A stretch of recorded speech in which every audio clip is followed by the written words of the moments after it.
I'm going to see. But hey, everyone, we're live.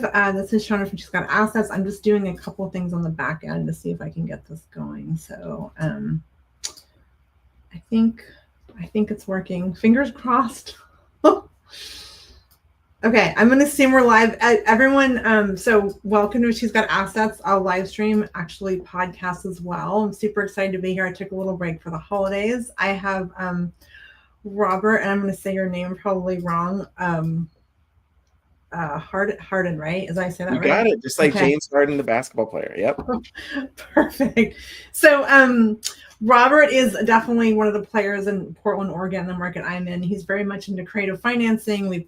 We're always at the same events. Really interesting. He's very much into creative financing. So I just think it's going to be a fun topic about creative finance, all the nuance, especially sub 2, right? So we're going to focus on that. So Robert, welcome. Thank you for taking the time. It's awesome to have you. You're definitely really knowledgeable on this. So I'm excited to dive in. Thank you so much for having me. I really appreciate it. You're such a rock star in our community. Like every event I go to, like you're doing all the things and you know all the people, and I don't know. I just love being in the cool kid club whenever I get to hang with you. Thank you. I always feel like I'm an outsider. I'm like trying to get in the cool kids. Oh, no way, no way. Like all the stuff your projects you're working on and everything. Like every time I hear someone talk about short-term, midterm, your name comes up like continuously. So no, I love it. Awesome. Well, I appreciate that. So, do you want to do like the nutshell kind of like, you have a couple hats, I know, and then we can kind of dive into the meat of this, but I always like people that yourself better and you can kind of explain what your focus is these days. That'd be awesome. Yeah. I'm really focused on purchasing properties creatively, typically through subject to purchases. I got my start. My first couple deals were cash deals in the beginning, and after going through the process of how expensive it was to take down properties with cash and then refinance them and try to do burst strategies, it was very, very difficult. Like we had a hard time getting stuff to cash flow, especially here in Oregon, where the price point's so high and then the rents are just not supporting that business model here. People are still doing it, but it's not as common. I have friends in the Midwest, like they don't even care about creative. They just want to do burst strategies all day long because they're buying houses for 30 grand, putting 50 into it, and then DSCR loans, and they get cash back and they're cash flowing. Like I really wish that we had that kind of stuff here, but we don't. So I had to pivot in a different direction. And I was listening to different podcasts at the time. I was listening to like Bigger Pockets, like everybody gets their start in Bigger Pockets, a lot of people. And burst strategy is like the thing in Bigger Pockets. And they had this guy on that was talking about all these crazy things he was doing creatively, buying houses for like very little down and taking over mortgages. So, once I went down that rabbit hole and studied under, which is, it's Pace Morby is the guy that I'm talking about, and then joined his community. And then once I learned how to do these types of transactions, that's all I want to do now. Is you can buy like one of the properties we purchased in Salem. We got it for a little over $500,000 was the purchase price, but it only cost us $24,000 to buy this house, and it was fully furnished. It had over 30 grand worth of furniture that came with it. So, and it was a brand new house, like 2 years old. So for $24,000, we took over the mortgage. We turned it into a short-term rental. It's averaging right about net around $4,000 a month. It's a little bit of a bigger house. So it's covering the mortgage payment. It's taking care of all the things. It's putting about $800 a month in our pocket. So that's the kind of stuff that you can do. I mean, I think what I love the many things is leverage, and that's the ultimate leverage, right? That we have. Okay. So I kind of want to step back a little bit. I love that story and I want to dive into it again, but I think we throw around creative finance like kind of loosely, and there's like, it's a big umbrella word. Like when I think creative finance, I'm more focused on like owner carry and installment plans. But I think the beautiful thing is what we're talking about is like the creative stuff. So like, let's just maybe like unpack, like when we say creative, right, you're focused on sub 2, that's great. Like, so when you're talking about the stuff too, I think of it as a toolbox, right? Like what's the toolbox of options? We don't want to just have one thing. And I just want to reiterate too, like I've paid for mentorship. I think coaching, I think we often say, oh, we don't need that. But you know what? You really need, I believe, and I've I'm speaking personally. I think you need those tools, and that's by doing coaching or just spending tons of hours watching YouTube. I don't know. 100%. The coaching, oh my God, you're condensing someone's 10, 15, 20 years worth of experience into a very short period. So the ability to get up to speed is so much faster with coaching. So I've benefited greatly from that. But yes, but going back to what you're talking about, creative finance, it's a huge umbrella of opportunities. So the ones I'm specifically focused on right now are subject to purchases, where a subject to purchase is when you come in and you take over a mortgage. So you're not assuming the mortgage. So the mortgage is actually staying in the seller's name. The only thing that's happening, there's titles transferring. So you own the property, just like a traditional purchase, but the debt stays in the seller's name. So, which is actually, it's really scary when you say it like this. It's very scary, and there's definitely bad actors in our space that give it a bad name and a bad rap, because there's, for every one bad deal that goes wrong, everybody, that's what everybody picks up on. But there's a lot of people doing it correctly, and if you're doing it ethically and doing it transparently and setting up proper, systems in place so that you don't put people in a bad situation, it's an amazing way to purchase real estate.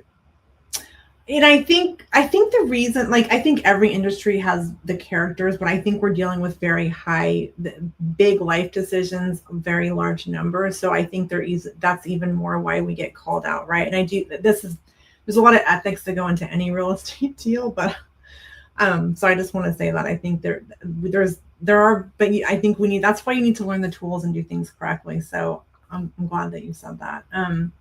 So okay, so let's go back to, like, right, there's different ways, like, what is how are you finding these guest deals, right? And then we can kind of unpack, like, how you do a deal in the right way, right? Yes. So the easiest, okay, so if you want to find a deal today, you can actually just get on Zillow for free. Get on Zillow, find stuff that's been on market for 90 plus days. That's the first step. So if you find, and the reason 90 days is the kind of the marker is there's pain there. Someone put their house up for sale. They've had either offers or no offers, and they've done price drops. They've done all these things to try to move the property, and they can't move the property. So that's the first indication of a pain point with a seller, is that, hey, I can't sell it for what I need to sell it for. And all we do is we look for opportunities like that, and we just call them. These are on market. Call them up and ask if they're open to a creative offer. And that's how that's one way that we find them. Now, if you're willing to spend some money on different tools, there's different tools available to find these listings too that are a little bit easier, like PropStream. That's the one that we use. So we'll take PropStream, we'll set up a filter for 90 plus days. There's other filters too, low equity. So that's the other one. So that's typically the ones that sell in this manner, because they want to sell their house. The debt's just too high, so they have to come out of pocket in order to do a traditional sale. So that's where we can kind of come in, and where, let's say they have to pay $20,000 or $30,000 out of pocket to sell their house, to pay the agent, pay closing, all the things. We can come in and go, hey, Mr. Seller, we're going to put money in your pocket. We're going to pay the agent, and this is how it'll all work. So if you can explain that to them, you kind of get your foot in the door. But that's how we find the majority of our opportunities. Okay, so when you're calling like on market, right? I know, are you talking to the agent that's listing it and saying, like, is that how you're, okay? Yes. And it's a very difficult conversation because, well, a lot of agents are getting more educated on this. But there's plenty of agents that, oh my gosh, they are so upset. They think it's a scam. They're like, you're the 10th person to call us. There's a lot of stuff to overcome there with those types. But yeah, it's a conversation with the agent. So, okay. So, and full disclosure, I've been studying sales because I'm realizing in real estate, it's kind of it's a sales hat. Like, no one really says that, but it really is. So I'm kind of in that vein. So, like, what are the typical, like, objections or fears that you have to kind of explain, or what are the most common things that if you lead with that, like, hey, here's the things you're worried about. Here's why it's not an issue. I'm just curious.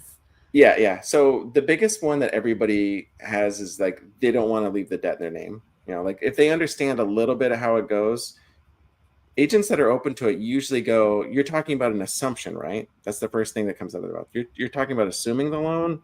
I don't know if the loan docs allow that or not.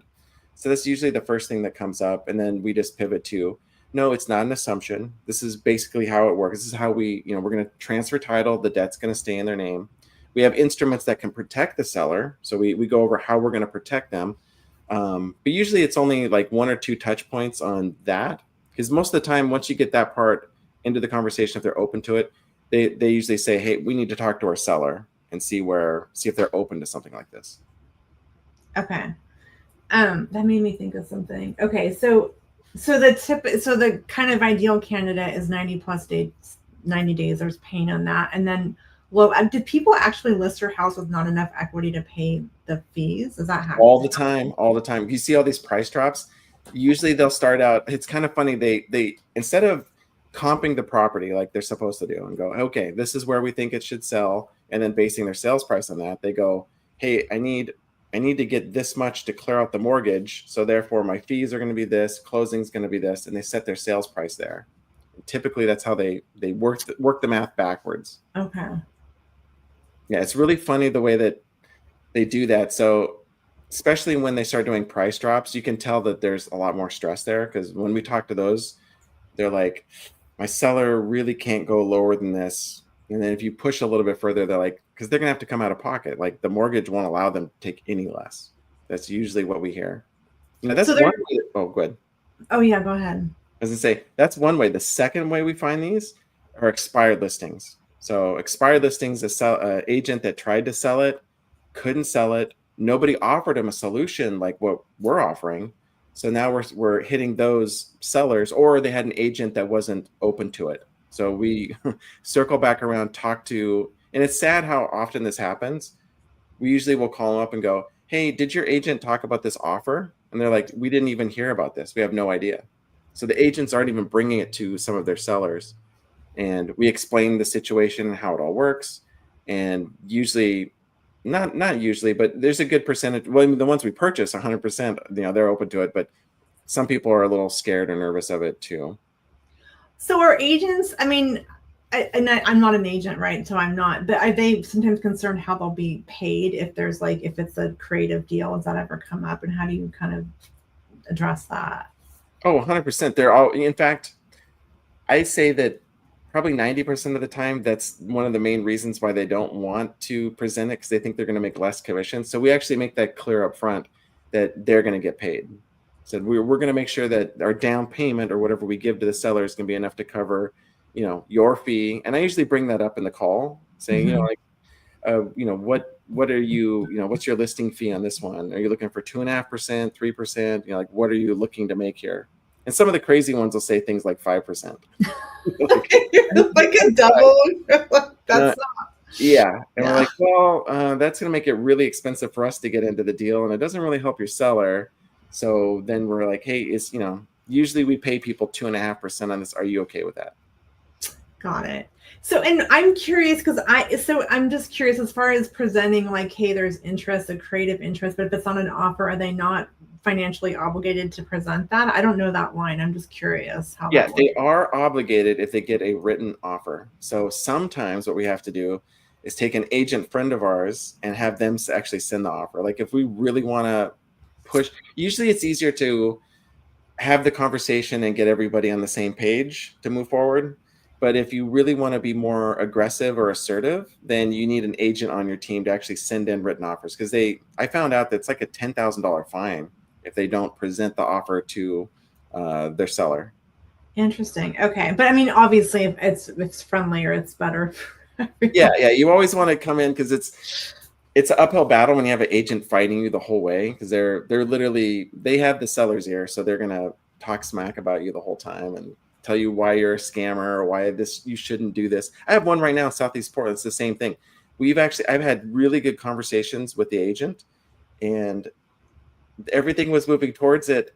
And then the guy just ghosted me. He just totally dropped. I can't get a hold of him. And then somebody else on our team has been texting him and getting the real scoop on it. So I don't know. I guess my approach, he just didn't like me or like what I was saying, but he's being real friendly with other team members, but he still won't present it to the seller. He won't give them that option. That's so interesting. I mean, I mean, it seems like if it's done properly, it's really a win-win. The seller gets paid, the agent gets to walk away, and then they're proposing something that there's no other option. Or if it's just sitting like this, it's a weird market. Like, Yeah, this dude would rather, it was actually a short sale. He was taking his seller down a short sale, which is going to affect their credit right. and have a black mark on there. And I said that, so I was selling really hard. I was like, this, you don't need to short sell. We can fix their credit. This provides so many benefits, like having a performing mortgage on your credit over the long term. Huge benefit. It just builds your credit. Okay, I want to unpack that, but I just want to step for 1 second, step back. I think when we're looking at deals and when we're getting creative, a lot has to do with if there's debt on the property, if there isn't debt, and that's something that's really important. Like what kind of debt? If it's debt free, then we're probably going down an installment. But I think it's a big part of the puzzle for anyone that wants to get into creative. That really dictates, right, to me, like what kind of solution you can present creatively. I don't know what you think. 100%. Yes. Okay. But yeah, no, okay. I loved what you said about, so I think this really is a win-win, but I think we have to position it in the right way, right? And so if you make that call, is the next step like, hey, let's have a sit down over Zoom, or what's the next step in that process of like talking to an agent representing a seller? I love doing Zoom calls because on the phone, you just can't communicate everything. Zoom calls are so much better. I've had sellers where they just feel really at peace and good with the situation by just having a group, a Zoom. Mhm. Yeah, usually we get on a Zoom. We show them, we walk them through the documents and show them how it all works, how we protect them. So we talk about wraparound mortgages. We talk about servicing. We talk about what if we get abducted by aliens and we're no longer here. Like that's a big. People should be concerned. Like what happens? Yes. People die all the time. Like it's just the way things work. And like what's going to happen if something like that happens? Because I think ethically, if we are saying we are going to buy subject to your existing, that's a big responsibility, and the sellers should be vetting us too. Of like, are we? I don't know. To me, that's if I would tell someone, yeah, that's great, but make sure you're vetting whoever's buying it because. So, how do you present yourself as a qualified buyer? Is it just the process, or I'm curious if that's ever. Yeah, in the beginning, before I had any sub two properties, so the very first ones I got were foreclosures. So they're people in really bad situations that don't really have any other options other than having a foreclosure on the record.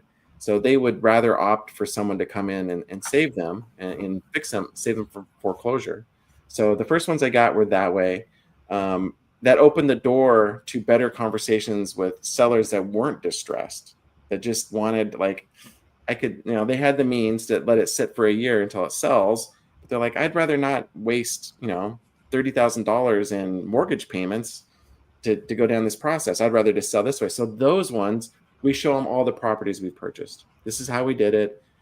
These are the properties. It's been performing for this amount of time. These are our reserves. So we talk about reserves. Like we set aside money, for tenants, vacancy, capex, all that kind of stuff. So yeah, we have a reserve account. So we show them all that stuff. We also talk about, like, in our situation, we have multiple businesses, and that's one of the reasons why we're purchasing these is for depreciation. It's a big benefit for it. Mm-hmm. So when we explain all those reasons why we're buying it, it makes sense to them, and they view it as less risky.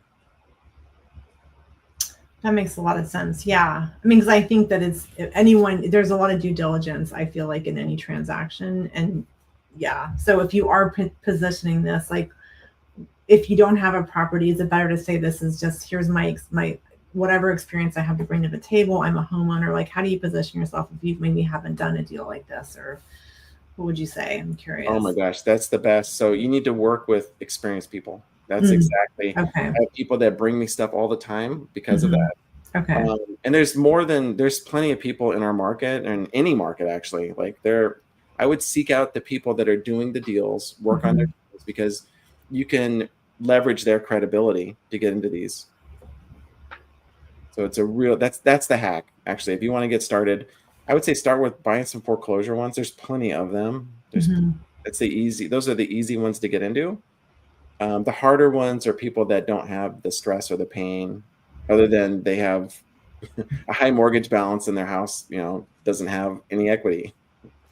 Okay. Okay. Yeah, that makes sense. And I also think, yeah, you if you don't do this the right way, you could really hurt someone's credit or not do them right. So it is being just very ethical and knowing what you're doing. And if you don't ask for help, because um, okay. So how like okay, what's how I want to talk about like protect. Is there anything else we didn't cover up till I want to get into like the weeds of like protecting how we protect the seller and the buyer and all of that? Is there anything else that you would say for someone that's like curious or like talk about this with the seller or like because I think it's sales. I don't know if you think that, but I've had this recent switch of like it's actually there is and there's a reason why there's sales training and you have to get people are uncomfortable talking to sellers because they don't know sales. So, right?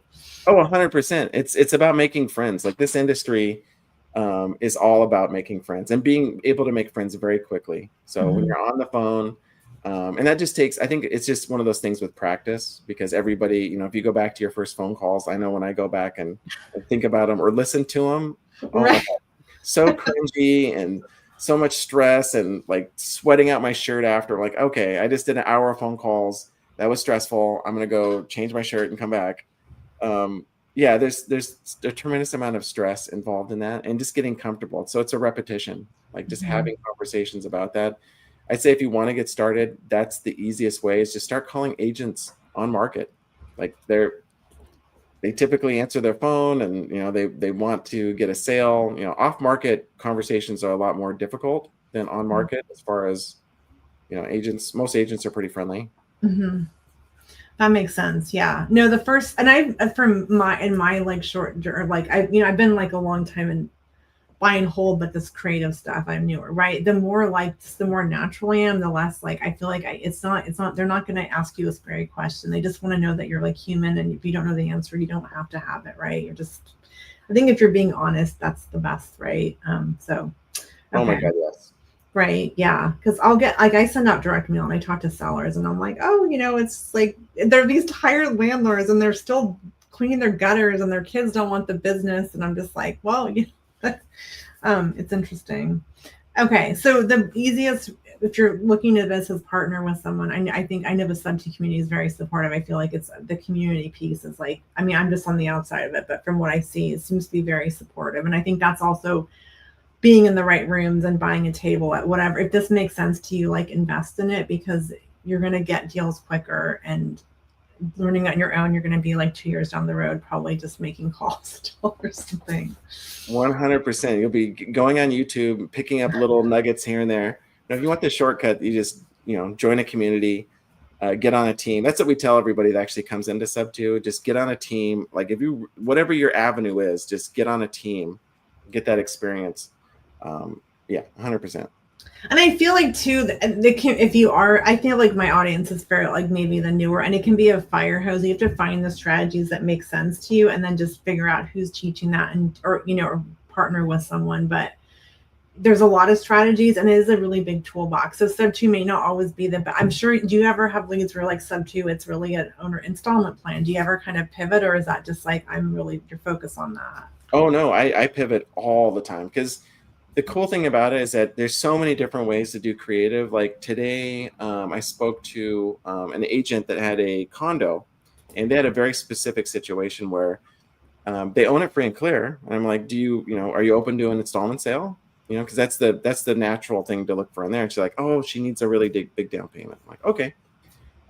We did quick math on it, and we could get her around 200,000 on the down payment. We're going to bring a lender in to do that, and then ask her to carry a second position note for the balance. Mm-hmm. So pitched her on that. She says her mom's probably because she needed a specific amount, need $200,000. But the agent actually is representing her mom in the sale. So, and but yeah, she needs 200K, and we presented a solution that'll work for her. So like you just have to understand what kind of everything kind of fits into several different boxes anyway. So it's going to be installment sale, or it's going to be what we call a Morby method, where we bring in a DSCR lender for a first position note, and then we ask them to carry a second behind that. So basically, it's a way to get into a deal for no money. It's the easy way to do it. So you can get a DSCR even if it's not income producing, or how does that? I'm just Yeah. curious. So Okay. if you have one, it has to be income producing. But we have lenders that will actually lend on it, even without a tenant in it.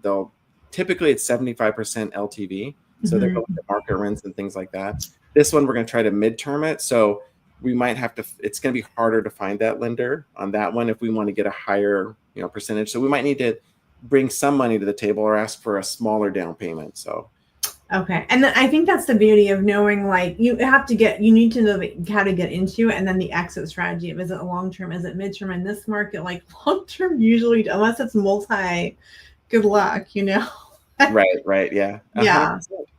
Yeah. So, And so it's interesting. I mean, there's just so many strategies, but I think if anyone's watching this, like, partner with someone, figure it out. And I think sometimes you just know enough and you get into it. And if you have a good mentor or coach, you're working with someone, they'll walk you through it. And then you're like, these things sound really complicated. And then once you do them, you're like, okay, I did it. And And I think I always like to keep the lens of, how can I best serve the person, right? What's the best fit for them too, right? Because maybe they're looking to avoid tax implications with a cash sale or whatever, right? Then an installment plan is a great option, or we're saving their credit with sub 2. So I think always keeping that front and center to me is really important.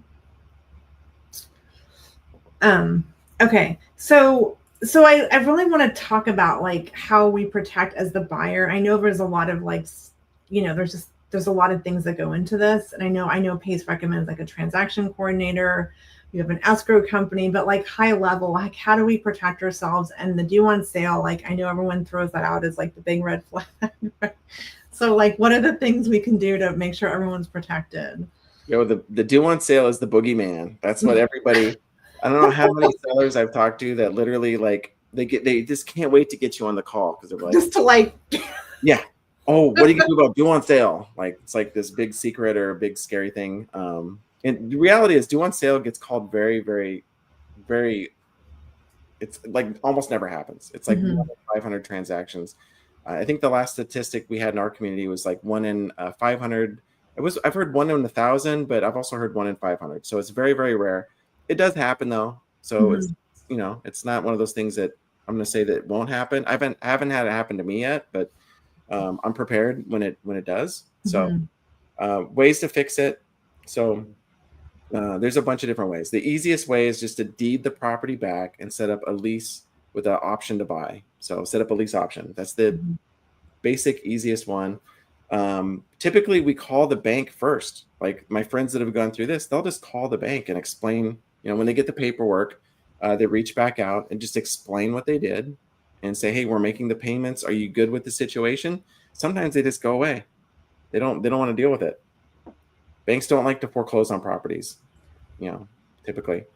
So then we're going to do lease option. You can also put it in a trust. That's another way to do it too, after you deed it back to the seller. But they still look closely at those. So that's not like a bulletproof one. I have friends that had due on sale called in the lease documents as well. Or I'm sorry, with the trust documents.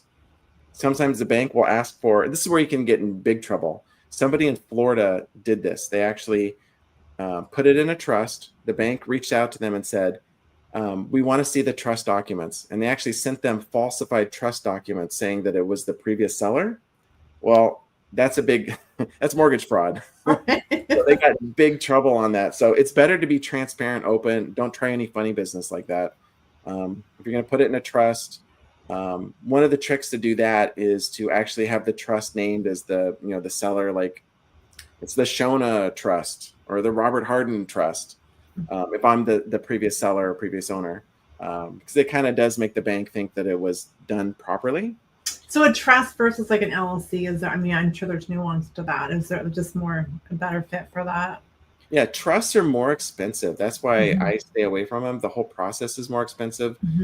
There's different tax implications as well. Like, you have to consider that trusts are taxed at the highest tax rate. So if you have money flowing through that, now if you're only making $100 a month on a rental, it's not going to kill you to pay a higher tax rate. You have to come down at Starbucks for once a month, avoid it. But LLC that's what I do. I put everything in an LLC. And you can do that yourself. You just go Secretary of State. It's pretty. Yeah. Okay. Yeah. Okay. So yeah, I love that you're just saying just call the bank, right? That's just like, it could be as simple as that. And they can't profit from foreclosures, right? So they can't. They're not going. It's not in their best interest to, like, not have a non-performing note, right? I would think. Yeah. It's just That's their business. Yeah, what a Okay. nightmare. Can you imagine you're the lender and you're gonna like, oh, this guy's like, imagine this. You're having discussions, the note's performing, everything's getting paid, and then we're gonna go spend money to take the property back to for what? Like if you really think about it, it's such a silly thing. Now it's different if you're not performing. I mean, that makes total sense. Like it's not performing, but in a performing note, I think that they look at those differently.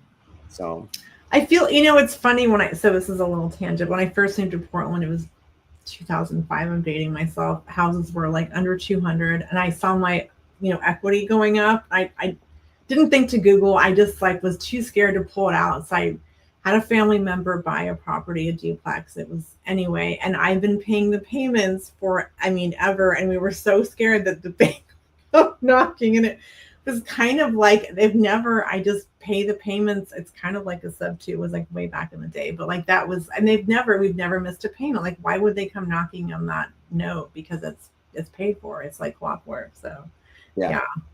Okay.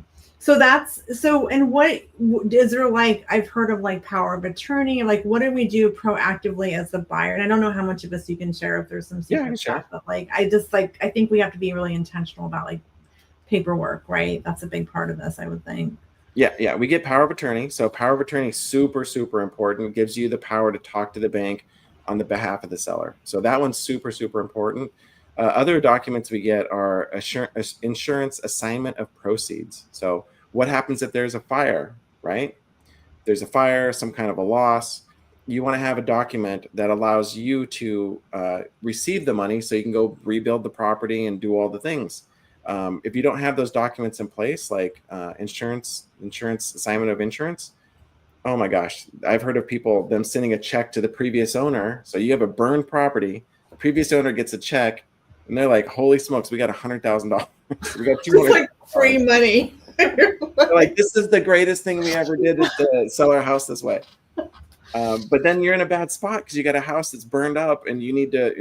It's a nightmare. So as long as you have your insurance done properly. So some people I talk to that are misinformed will have two insurance policies. They'll keep the original one in place, and then they'll put a new one on it. I tell those people, like, no, that's not how we do it. We go get a new insurance policy that lists the previous seller as additional insured. So we want them as additional insured. Our LLC is primary insured. But you also have to have those endorsements on the insurance. If you do not have those endorsements, that's how most people get due on sale called. I was going to ask you, I've heard that's a trigger. So how do you do that without triggering the bank being notified? Yeah, so actually switching the insurance doesn't trigger it. It's if you don't list them as additionally insured. So if they're not on there, so what the bank does is they go, Rob Harden owned this house. How come Rob Harden's not listed in the insurance? That's like, whoa, this is a big flag. That's all it is just listing them. And that's what I do with the owner carry. They're listed as, it's so simple when you say it, it's so simple, but them not putting on that, it's so funny because that can trigger the whole thing. And then somebody down in the insurance department takes it up to this other, they take it to the other desk, and then this guy looks at it and goes, "Oh my God, we have a problem here." And they go pull up title. Oh, title transferred, due on sale. So because when insurance essentially transfers, like I require renter's insurance. It's a dumb example, right? But I'll get notified of like, hey, that didn't rent, whatever it is. So I get, like, I usually just file, right? But like, so the mortgage company will get notified, and if they're like, it'll get flagged so it's that simple. Okay, there's not like special insurance people. I thought there was some like top secret. No, it's not even top. It's so basic on it. So okay, yeah, it's kind of crazy. Because when I'm doing, a seller installment plan, that's part of my, like, hey, and you'll be additionally insured, right? Like, I want you to be protected. So I always say that. You mentioned another document. It was something about insurance, and I forgot the name of it already. It's assignment of insurance proceeds. So you want to make sure you have that in place in case there's some kind of a problem. One mistake I've made in some of my purchases, because they were foreclosures and I didn't have direct contact with the seller. There was a wholesaler in between that I purchased it from. So I don't know them, and I don't have their contact info.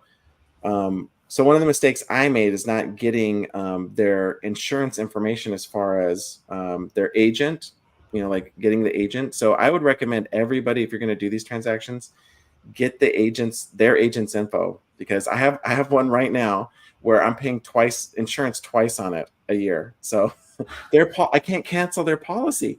Reached out to the insurance and they're like, "Who are you?" And I'm like, it's the guy that I'm helping out, the seller. Yeah. They're like, "Well, you need to know." They're asking me all this information, and I'm like, "I don't have that information." And they're like, "Oh, I sound like a scammer." So they're like, "You're this dude trying to scam and cancel somebody's insurance." So I'm trying to get their insurance canceled so I don't have to pay 2 policies. So they gave me a mechanism to solve it. They're like, "This is what's funny." They're like, "We want you here. You have to submit it via fax." And I go, "You guys won't give me an email address? I can't just email you this?" And they're like, "No, you need a fax." I'm like, "Okay." So I have to fax them documents and call them. And this is my fault. Hopefully nobody knows this. Well, actually it's live now, but I haven't had time to follow up with them because I think it's just a couple phone calls away, going through the channels to try to get this canceled out so I can save $1,800 a year on a rental. Right. Yeah. It's one of those like little things. And then, the faxing too is just like, did it go through? Oh my gosh. Yeah. I could have my phone on silent. I know. Did it go through? Did they get it? I know. It's so stupid. Oh my gosh. Okay. So that's, God, sorry. Oh, you're good. That's one of the big ones. Insurance is such a big thing on there, and getting the right policy with the right coverage. We have an insurance carrier that's very well versed in sub 2 that does them right. That's the other part too, is getting somebody that can actually do it. So yeah, that makes sense. And that form, is that something that's like that's just something you can ask someone for? Or is that something that's in the community, that assignment of insurance? No, you can actually, it's in our community. It's also, so if you're doing a transaction, I recommend using a transaction coordinator, somebody that's gone through the program. PACE has a whole program for it. They're all trained to do creative type deals. So if you hire a TC, they're going to have all those documents for you. So they're going to make sure they collect all those. I would say the one thing that they're not doing that I wish they would do is get the insurance agent's information from the seller, because that would have solved my whole problem. I just call the agent, explain it. They would reach out to the seller and say, "Did you do this?" And they say, yeah, I did do this. Great, cancel it. And that would have solved all my problems. So right. It's those little details though, right? And like what the headache is, it would have just been like a simple, like, it's whatever at this company. That's so interesting. Okay. Really good tips. Okay, let's talk about like servicing, right? Because I feel like that's another important piece of this puzzle and being buttoned up, right? Yes, servicing is so key. Okay, so servicing is a pain. It is an expense, an extra expense, because the easiest way to do it is get into the portal, get portal access. We do that on all our deals anyway, because sometimes this is what happened. I just had this happen actually last month. I had a seller reach out and go, "Hey, you didn't make the payment on the house last month." I was like, "What are you talking about?" They're like, "We got a notification from the bank that the payment, normally it comes on the 5th and it was like the 10th. So I call up servicing. I'm like, "What's going on here?" They're like, "Oh, we mailed the check. We mailed the check." I'm like, because they pulled out of my account, they mailed the check. And I go, "Okay, well, I can't put the seller." So this is what I did. I'm like, "I can't put the seller in a bad spot now. I'm going to go into the portal and make a payment today. I want you to stop payment on that check and then refund it to me." And that's exactly what we did. So they refunded the check, made a payment in the portal. I sent the seller proof that I did it through the portal, and I explained all the things that, servicing just messed up. And I said, "Please, ask servicing, please send them an email and let them know that you messed up. Like, I don't want them to think that, like things are going south." So, and they did, they reached out. So it is important to have a good servicing company, because you want your payment to go to the servicing to make the payment to the mortgage, and then to send a statement to everybody so that everybody knows that everything's being paid. 100%. Yeah. And I was, again, with like within the creative umbrella with an installment plan, I'm saying we're using a servicer, you're getting paid, they're doing the tax stuff. It's like clockwork, right? I'm not writing them a check. So I think that's, and it really, you don't want to ever be like, "Hey, I'll send the seller money and they're going to make the payment," right? That's not something. Oh, never do it that way. I could see, I could see massive problems happening there. Yeah, I mean, I don't know if anyone, that's kind of what you might think you would do, but in servicing companies, like, there's not that many of them, but I think like Escrow out of Montana, there's Fidelity out of Montana. I don't know who you use, but there's a couple of them out. Maybe there's more than I know of, but that's their job. They just kind of move money around. Yeah. I've been using Guardian Contract Services. They used to be Lake Oswego. I think they're Tiger now, or maybe I have that backwards. But Guardian's one that's a really good one. Evergreen Loan Servicing, I think they're out of Eugene, is another good one. Okay. I know there's a couple others. I think Futura or something like that. There's a company out of Roseburg. I don't know why I did it, but I let the seller pick their servicing. It was on a installment sale. Okay. Yeah, I mean, like they all do the same, right? I mean, I kind of like going with my own title because I know they'll do a good job at servicing. Yeah. Okay. Yeah. So servicing, and that's something. Oh my God, I'm so sorry. My friend's daughter is like extremely persistent, and I'm on Do Not Disturb. I don't know why it's ringing. They do FaceTime, and she's in California. This is reality. You're getting double dialed. Somebody, if you didn't dial 3 times, you didn't dial. This is what you need to do with sellers. You just keep calling them. Oh yes, I've been there many times where I'm like, I know they're there. I'm just gonna keep calling till they answer.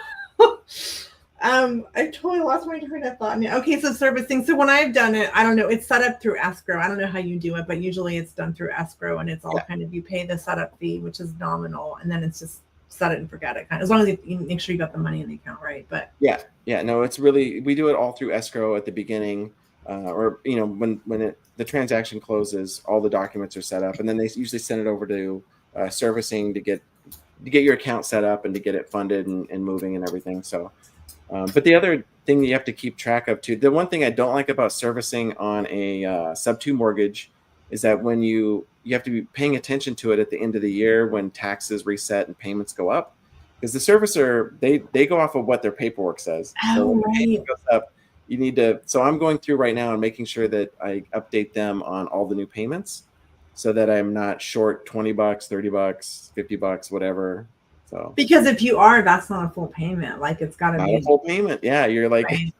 You're short. So, which is just silly. But I mean, the portal is ultimately the best. I have a bunch of portal mortgages too, so I like those. So the portal is like B of A or something. But what if that gets sold? Then it's a different portal, right? How does that work? So annoying. So like most of the stuff we have is like Mr. Cooper. We have a bunch with Mr. Cooper, several with Lakeview, and then there's a VA one too. There's all these different portals, but I have all the different logins set up. So I usually set up an email with like the address, and I have my own domain. So just a forwarder to my regular email. Mm-hmm. So I can keep track of, because they have multiple ones with multiple servicers. So when you see it come in, you're like, okay, I know which one this is. But yeah, so I do prefer portal because they just rip the money out ACH. But some of the portals are really stupid where they won't allow LLCs. Like it has to be a personal account. Oh, right. Yeah. Set up to where my business account transfers into a personal account and then the money's ripped out. So I don't know. You have to be really creative with how you're paying for your stuff too. And so, but if you're taking it subject to, and that note gets sold to a different servicer, you just have to just notify the servicer, right? It's just like a couple of steps, right? Because that happens, I feel like more often than not. I'm like, now it's a hassle. Yeah, as soon as they sell your mortgage and you get the paperwork, you got to get it into the servicer and have them update addresses and all that fun stuff. So there's a lot. Yeah, I mean, there's a lot of details, right? If you're not like, again, so hire someone that knows how to do this. Don't just wing it, because any of these things that could be really major. It could turn into something big, right? If you're not doing that. Oh yes. So that's kind of, we talked about so protecting the buyer. You're the buyer, all that stuff. Is there anything else in the protection side of things like that you do like proactively, I guess? Yeah, it's pretty much the paperwork. So just having like our contract. So in sub 2, we have a contract that we're allowed, like it's one of those, we sign an NDA when you come in. You're not allowed to share the contract outside. So the contract is so good because it literally on there, it talks about due on sale. It talks about the mortgage not being transferred. It gets really redundant because they say the same. And the reason why it's set up this way to say the same things in different forms over and over and over again is because they've gone through lawsuits in the past where people go to take them to court and go, I didn't know that the mortgage was staying in my name. They would have those excuses, but now you have a contract that literally, it would be embarrassing. Like a judge is going to look at it and go, how do you not know? And we make everybody initial. There's all these disclosures. So literally, it's really annoying. I'll be honest. When I'm going through the contract with the seller, I tell them that it's really annoying and really redundant. And as we go through it, like they fully feel that and see. So that's one way that we protect ourselves, is having a really good contract with the seller. but everybody Okay. knows what's going on. But it's really important to protect the seller, especially when it comes to wraparound mortgages. Like the very first few I didn't even know the difference of we call it a naked sub two. So basically, it's transferring title. Mortgage still remains in seller's name, but there's no instrument for them to use to take the property back in case you default. So Mhm. in order to bridge that gap, what we do is we create a new mortgage that goes around the existing one in favor of the seller, so that in the case that we're not here, we don't perform, they could take it back the same way that the bank could take it back. So they have an instrument to take it back, which Which is I really, think is powerful, and that's the right thing to do, right? Because otherwise they don't have any recourse, right? You stop paying and they're just, their credit is tanked and they're just, right, yeah, what do they do? Okay, yeah. so they basically can foreclose on you because of the wraparound, and that's what a title company would do. Like, we don't even know how to do that. That's what. Okay, yeah. And do you explain that to sellers, or is that down the road, or how do you position that? Because it's, I mean, it's not complicated. It's just a little bit nuanced, right? Of like, how are you saying It that? is super complicated, but yes, no, it's so important to. Usually, we only bridge that one if we have a seller that's reluctant and is really nervous about the mortgage staying. So then we explain that part of it. We still do it anyway. I'm of Mhm. the mind of not explaining things that like not creating new problems. So if they're cool with the situation, I'm still going to protect them. I'm going to do everything right, but I'm not going to go and spend 8 hours explaining how everything works. I would rather just have them have questions, explain how we overcome that. So if they're worried about it, we're going to explain this is how we're going to protect you. Okay. So okay, so that's how they're protected. Is there anything else we do for the seller aside from like that and like the servicing company? Do you do anything else to kind of make sure? I mean, and it's very, it sounds like you're very transparent. There's no like hidden, like we're doing that, people know what they're doing, or actually you're helping them, right? You're solving a problem for them. They know exactly what's going on. If they don't, I don't know. It'd be really tough. Yeah, we're extremely transparent on that end of it, so they know what they're getting into. I think it is a nervous thing. It is one of those things that's a little bit scary. But if you kind of pitch it that way, and honestly, let's say something did happen. The economy crashed, and couldn't get tenants, or COVID 2.0 happened, something like that. The key is just being transparent with your sellers. Like, hey, we're going through a problem right here. Do you want the property back? It might take a few months for us to get up to speed. Like, there's all these different ways or conversations you could have with them, because it'd be very simple to deed it back. Of course, we wouldn't want to do that because we spent money on the down payment. We've improved the property. We put a lot into it. I would not want to give it back. I'd want to sell it, figure it out, refinance it, whatever.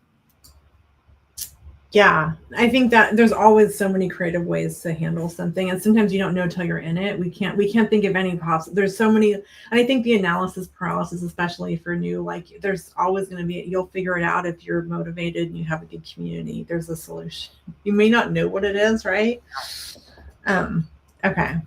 Like, for Um. example, there was a guy in our community that he grew way too fast. He purchased like 150 sub two homes like in several months, and his business model was to wrap them all. So he just grew insanely quick, and he collapsed. And the community actually came together after that. They kicked him out because he broke all the rules.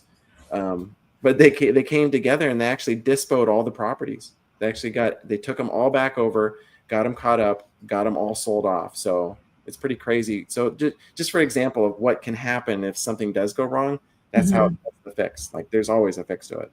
Yeah, no, I think that's true. I did want to talk about. I know we were talking at an event. It was like if somebody, like, I think most sellers are not really in a position to be buying again, but say like, hey, they want to buy in 6 months. Like, I know that there's like we want to make sure that they have their own, because it is debt on their debt to income. So how do we, is, yeah, I would love to hear more. If someone's like, I want to really want to buy soon, they may not, but how do you make sure they have that ability without being impacted by the current debt, I guess. Yes, we always ask that. Like, when are you planning to buy again? So if it's over 12 months, so if it's 12 months or greater, servicing will solve all that. So what's going to happen is they're going to get a statement every month showing that it's been paid, showing that it's been paid. There's two types of income that are on that residential mortgage loan officers look at.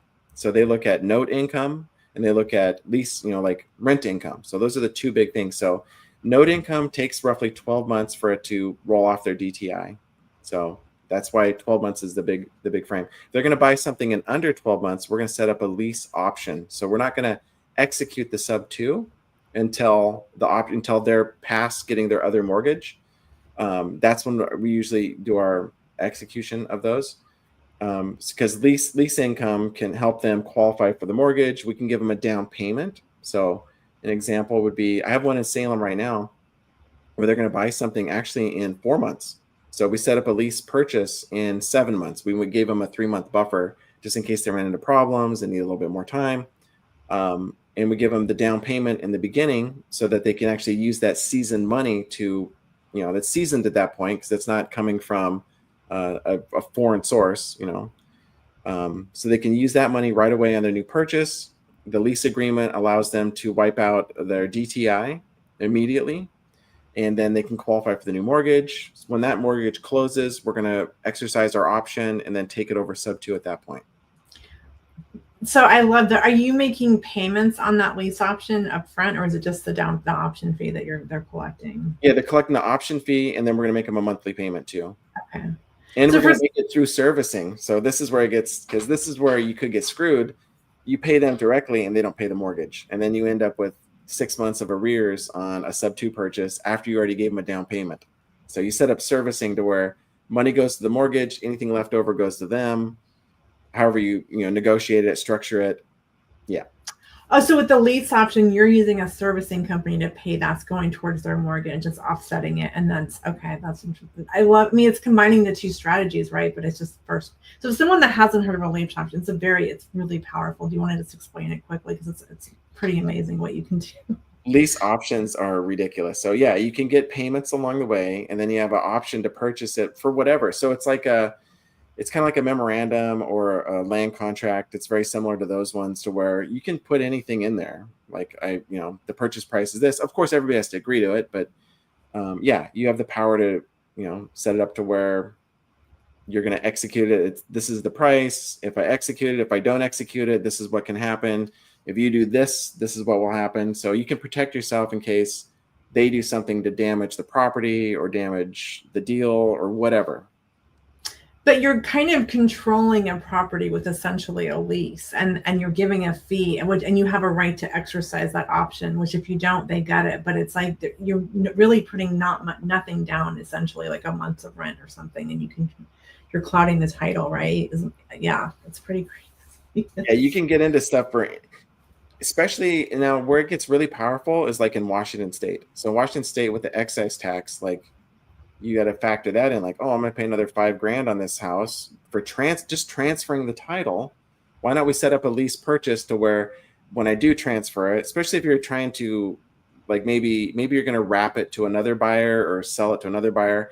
Why go through 2 excise fees? Like there's no reason to do that. So that's where it gets really powerful. And like, Oregon, we don't have that. So it's more of a timing tool that we use, or we also call it a dating contract. Like why, maybe you don't want to transfer title. Maybe you don't want that commitment. Let's just prove to you that we're going to make our payments on time and perform. So that's another tool you can use. Like, we have some sellers, I am so worried about due on sale and you not taking care of it. Oh, why don't we set up a dating contract? And they're like, well, what does that mean? We go, okay, basically we're going to date each other, see if we like each other, and before we get married. So let's set it up this way to where if we make all of our payments on time, like we're promising over the next 12 months, 6 months, to whatever you set up, then you'll give me the ability to option it as a sub 2 purchase. And they can see that you're performing. So this is another tool for newbies. If you're getting into it and you're having a hard time overcoming that with a seller, you could always pivot back to a lease purchase and say, hey, you know what? I know you're afraid of transferring title right now. Let's just do a lease purchase, and then we'll eventually transfer title if I perform. I've never heard it framed quite that way, but it makes a lot of sense, right? You're really proving yourself with very little risk to the. I mean, really, there's just like a window you have, and if you miss that, or that's interesting. Very cool. Is there anything else like that we didn't cover as far as protection goes or setup stuff? Like we covered a lot of detail, I think, and I think it's important, like that what you're doing on this stuff, because like if you don't make that payment, that seller, their credit will go down the hill, right? I mean, it's serious stuff. I think you're committing to make these payments, right? And I think you don't take that lightly, I guess, right? No, do not take that lightly. You need to have reserves. Reserves are the other component of it. So everybody, when they're underwriting, they're like, "Oh, I can get into this, and I'm cash flowing $100 a month, $200 a month, or whatever it is." Well, what happens if your tenant stops paying? Because in Oregon, that's a real thing, and it's a long thing. I have a duplex right now in Salem where I have a tenant that they moved in and stopped paying like the next month. Yes, you can evict them, and yes, you can do all these things. But by the time it takes 3 to 4 months after you go through the courts, they've racked up a $10,000 bill with you. You still got to make that mortgage payment. So you do need reserves. You need to plan for the what ifs. What if the tenant stops paying? What if those that's a real issue. So you need to make sure that you set aside reserves for each property. Now, as your portfolio grows, you probably don't need as much reserves, but you still need reserves because the odds of having everybody not pay at once is not going to happen typically. I mean, even in COVID, most people still got paid during that period. There was not a lot of defaults from I tenants. didn't have any. And here's the thing: I attribute it to having solid properties, screening well. That's what, and I don't know, but that's always been my philosophy is like you need to have good properties, and that's the other thing. It's like here I want to like I don't know if you think this too, but you might get. I just had a text earlier from a friend. He's like, I got this great property. It's like you only need 15K, but the location sucks. I'm like, I don't care if it's zero down. I don't want a bad location, right? Like that's you have to look at who your guest is, your tenant's going to be. If no one wants to live there, I don't care if it's a great deal. Like, how are you going to make it cash flow, right? Oh my God, yeah. I have one in Southeast right now that it's in a bad part of Southeast, and it was such a good deal to get into. But now I'm going through that same thing where I used the wrong property management on it, and now they moved in and they stopped paying after 1 month. So we're going through the things, and it is very location dependent. It's in a place where most people don't want to live, so location is so important, even if the deal it looks so good on paper. That's the thing. I mean, it's like sometimes we get the shiny object, but it's like I always filter what I want to live there. Like worst case, like we had to move or like because it also you're going to get higher tenants that want to live there and they want to make it a home and they're going to take care of it. And so that's really important. And you have to think about that. And because you are agreeing to be financially responsible for this asset, I think, and that's not a small thing. Definitely. I have several that's taken 4 to 6 months, and it's just seeing that money go out every month is, oh, I don't like it. Right. I mean, it is a long game though, right? And I feel like we're going to look back and be like, remember when the mortgage stays here and the rents go up, but it's not without risk, right? Any of this stuff, it's really creative, but there's no guarantee you're going to get a renter, you're going to have the good ones. I think it's a lot to think, be smart about when you're analyzing a deal and knowing would it make a good midterm, would it be a good long term, short term, whatever it is, right? Because there's so many ways, but if it doesn't cash flow, it's just like a wait, right? Right. Yeah. Anything else on the kind of protection or I don't know, you're in this, right? I'm honestly not a sub 2 expert. I just love creative financing and I love talking about it. Is there anything that you'd tell someone or like that you think is, people don't talk about enough? No, those are the big ones, man. You got to make sure that you're being very transparent, get everything, like we've kind of covered it. So yeah, pretty much all those things we talked about, those are the big things. Other than reserves, just make sure you have reserves. You can weather all the storms with reserves. So just keep that in mind. So I'm curious when you're looking at a property, like when I'm looking at it, I'm kind of going through, would this be a long term, mid-term, short term? What is your process for like, hey, here's like what the note payment is? Like, what is your, like, do you have a number of like, I want this much cash flow, or how do you kind of know what a deal is, a buy box for you, I guess I should say? Yeah. So in Oregon, what I've discovered I mean, most people have too, is Oregon and Washington, we're both in this, it's the same boat. It's not the Midwest where you're getting, a rent, a mortgage payment of $1,000 and it rents for $2,000 a month. We don't live in that area unless you're doing multifamily. You can get better spreads, but so it's really tough around here, especially getting stuff that cash flows. So we're looking at it more as an appreciation play, a long term.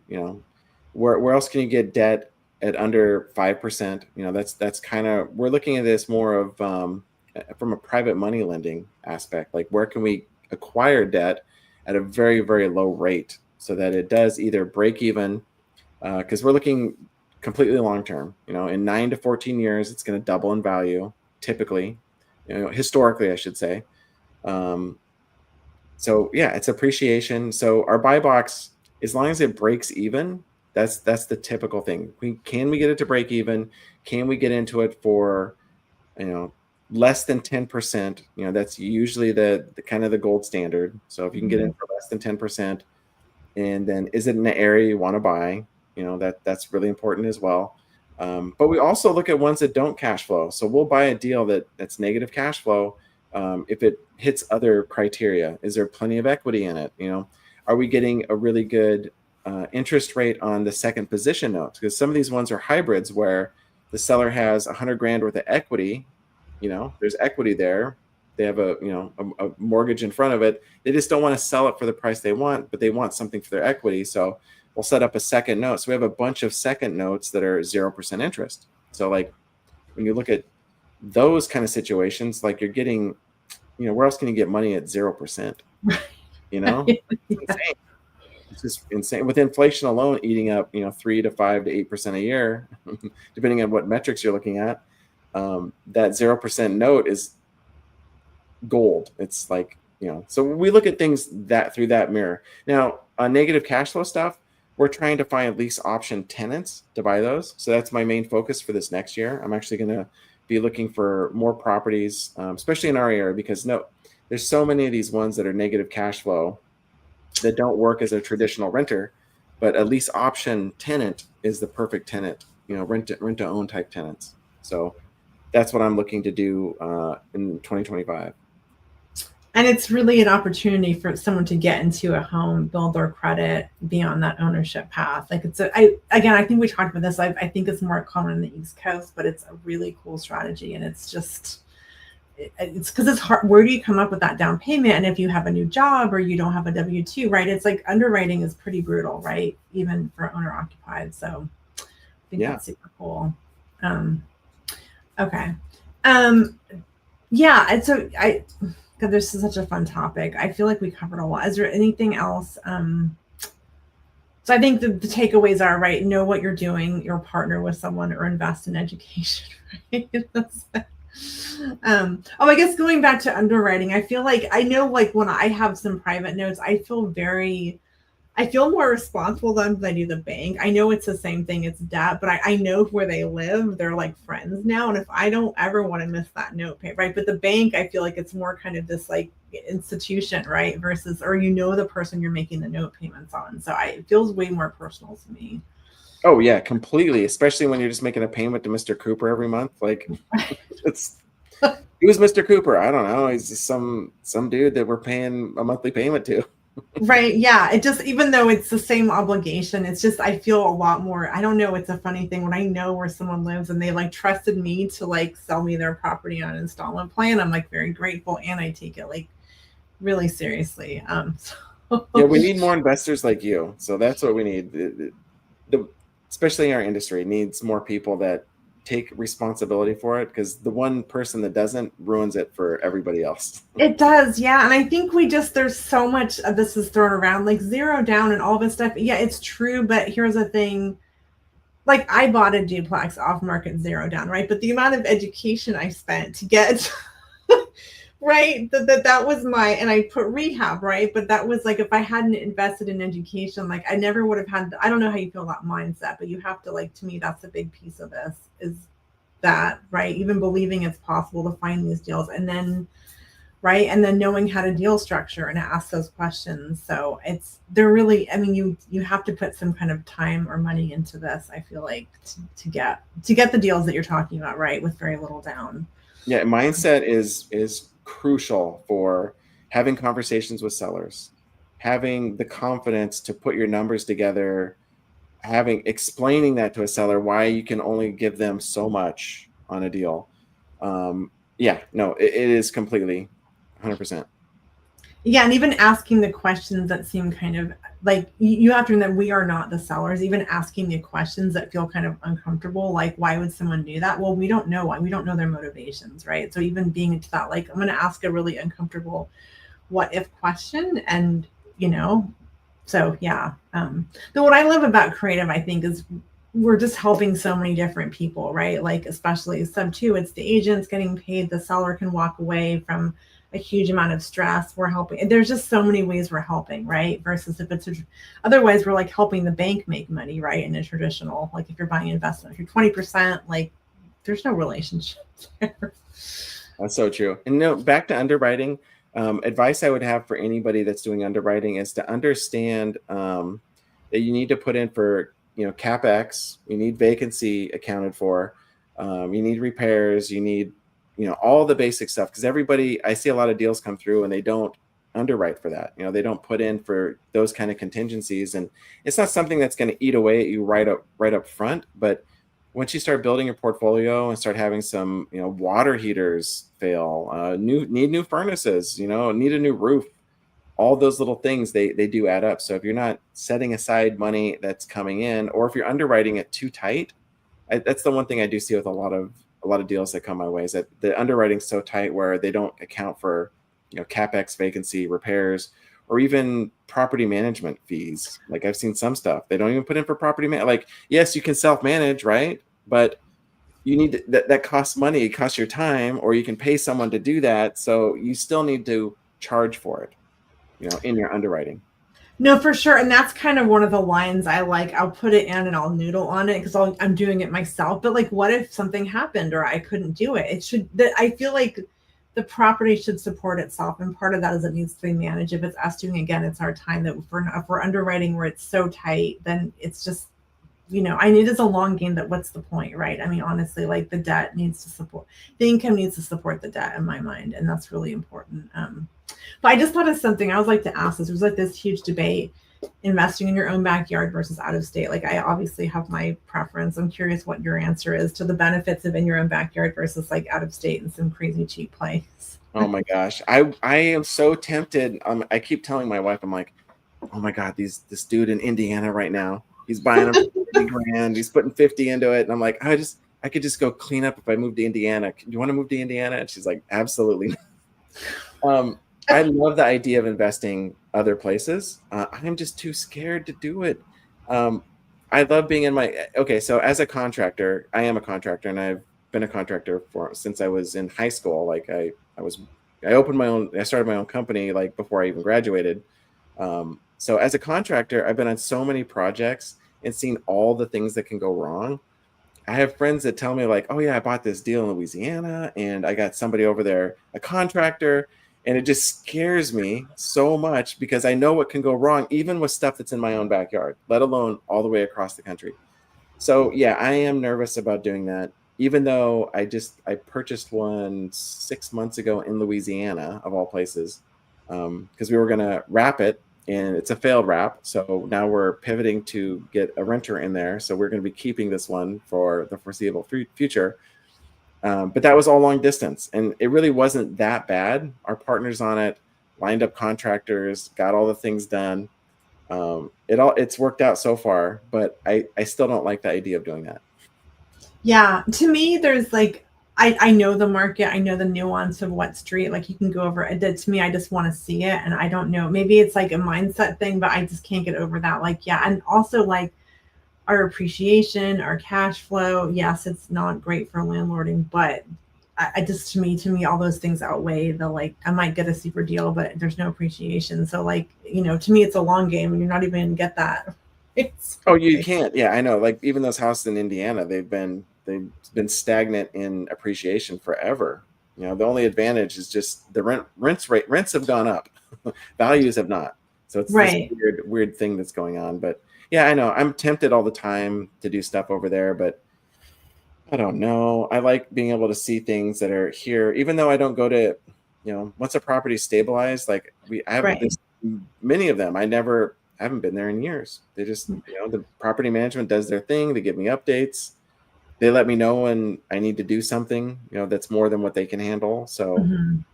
yeah, it is pretty simple. I would prefer to, own assets in other states. There's definitely states that are easier with landlord laws, or even like if you're doing wrap mortgages, like way more friendly than Oregon. But I like Oregon. I like where we're investing. I like the properties we own here.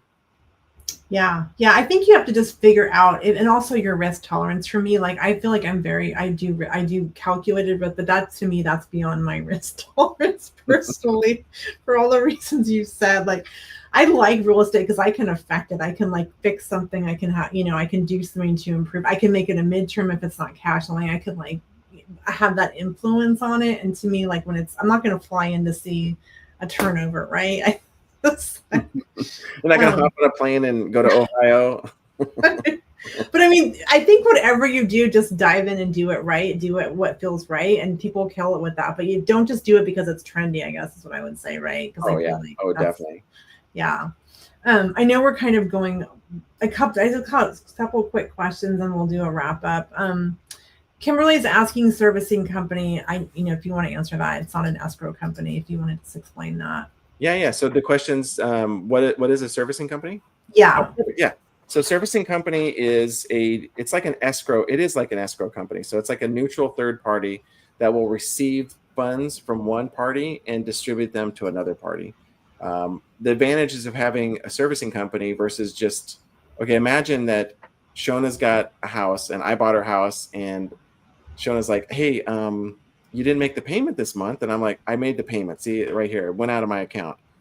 There's not, it's a he said, she said weird situation. But with a servicing company, they're neutral. So you send them money, there's no reason for them to lie about it or to misrepresent. So it's a great way to have a neutral third party handle funds in a transaction that needs transparency.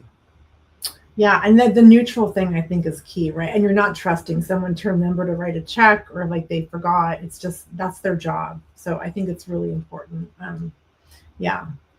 Okay. I don't see any other questions. If there's any other questions, feel free to chime in. Okay. If there's anything else that we didn't, I know we covered a lot. Otherwise, I'll just kind of start wrapping up here. But this has been a fun conversation. We've covered quite a bit, so I'm excited to see. Are you going to be buying any sub 2 deals in our area? My interest is peaked. I think I'm like, I love like installment plans because it's just like this it's a blank canvas. And so, but no, I feel like it's a toolbox, right? And when you have the right tools for the right thing, it's certainly, there's an appeal to it, right? And I think we forget when we're buying property, the debt and the property, they're not necessarily the same, and we can separate those. And sometimes we're buying a property just for the debt, right? Which is kind of a crazy concept. I know, it's very weird when you think about it. Oh, so some things to look out for that we didn't touch on. When you're purchasing, go with the big servicers. Like when I mentioned Mr. Cooper, Lakeview, all the massive servicers are very, very safe bets, because when those mortgages are originated and the servicers set in place, they literally throw them in a bin. So that's not something they're looking at. You run a higher risk of due on sale or issues with like local banks, so community type banks. If you see a mortgage that's with Umpqua, or I saw one the other day with Umpqua, I didn't know they were even doing that, but Umpqua or KeyBank or something like that, somebody that's a local bank that issued a mortgage, those ones are more sitting on their desk. They're closer eyes on that. So you do run a higher risk on those ones. So do keep that in mind. I think that's one pitfall. Another pitfall I can't believe I didn't bring this up earlier now that I think about it. When a seller has a loan modification. So anytime they have, a lot of times in a foreclosure situation, the arrears are piling up. They go to the bank and qualify for a loan mod. So the bank comes in, piles up all those arrears into like a 0% interest, tack it on at the end kind of situation. But they sign documents saying that they're going to live in the property for, usually it's like 12 months or something. And you can get in trouble if you're coaching them to get a loan mod. So for your benefit, like if you're coaching them to go through the process and lie to the bank and say that they're going to stay in the property for 12 months, you can get in trouble in those situations as well. So my advice on those ones, like it's not a problem for people to get a loan mod and to go through that whole thing, but you don't want to coach them. And if you do purchase their property, set it up as a lease option. It puts them in a good situation. So they're not technically violating their terms. They're still selling to you at a later date, but it just protects everybody. So be very careful of loan mods or government assistance. We see a lot of state assistance where they'll do the same things. They'll put, like, I had one in Salem. The lady had she got like $112,000 from the state of Oregon. in a grant or loan mod on there. It was like 0% interest for a very long time. So be sure to read those documents and see that you're not putting them in a higher risk situation.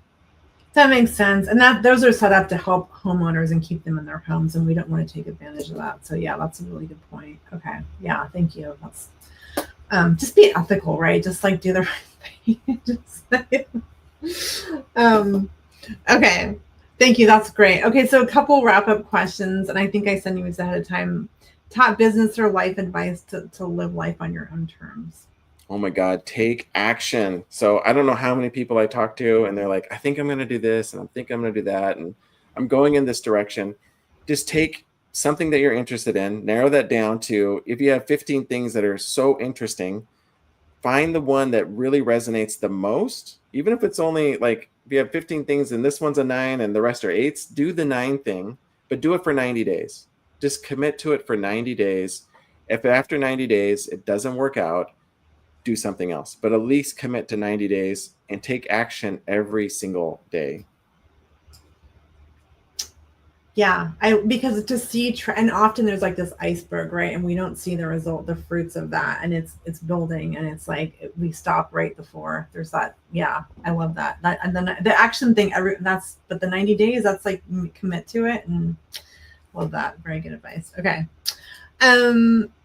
what is your most valued personal or business asset? Oh my gosh, I would say persistence. I mean, I think it's really valuable, but it's also a detriment, is I don't like quitting. So I will stay at something way too long. There's things that I should have quit on a while ago, and I stay with it. But it really works out for you when it's really beneficial. Like if you stay at something and just be persistent, it comes into that 90-day thing. Like if you have ability to stay at something for long enough, you will have a breakthrough. So that's where I think one of my more strong suits comes into, is that I like taking action. So when I see something I want to do, I go full force at it. I almost get tunnel vision on it, and I just stay at it, and it helps out. It works. It's worked out for me. No, I think that's true. I think you do, and not to see the results. I love that. This kind of leads into what's your superpower? Maybe that's what it is, or maybe it's something. How do you use that in your business? Oh my gosh, I very, very persistent and push forward nonstop. I have that same trait. It can be a double-edged sword, right? Sometimes I just be like, but I'll bang through stuff, and just like if I set my mind to something, people think you're annoying, because at my office, like when when I see something that needs to be corrected, I'm so dogmatic and like, why are you micromanaging? I'm like, I hate micromanaging. I absolutely hate it, but you're not doing your job. So we need to work on this until either you start doing your job or you need to move on, and I need to find somebody else that will do your job. Yeah, no, I mean, you have to, otherwise things don't happen. Okay. So, I always like to ask like a book or a podcast or a community that you'd recommend, and why. Oh yeah. Sub 2 community by far has pushed me. I wouldn't have had the growth. Like, I currently have 28 doors. We wouldn't have had that growth if it wasn't for the community. And every time I see Pace, I always thank him for that, because he really paved the way for, he was community member number 1. So he's paved the way for everybody. The community has everything in it that you would ever need for real estate. We have all the different channels and avenues. It's a little bit overwhelming, because when you get in, there's so many shiny objects, and everybody kind of flounders. A lot of people do when they first get started. But yeah, that really has propelled my growth the most. Okay. Yeah. And I think you have to find what resonates, right? Like that's really important of someone's style. Like there's so much content out there to consume before you make that decision, but it's really important. And if someone is like, I don't know, local in the Portland, Oregon area, like wants to just reach out to you, like I know you're like really helpful, and what's the best way to get in touch if they want to reach out? Yeah, Facebook. You can find me on Facebook, or Instagram at the Rob Harden. So you can find me there on Instagram. I'm trying to post more.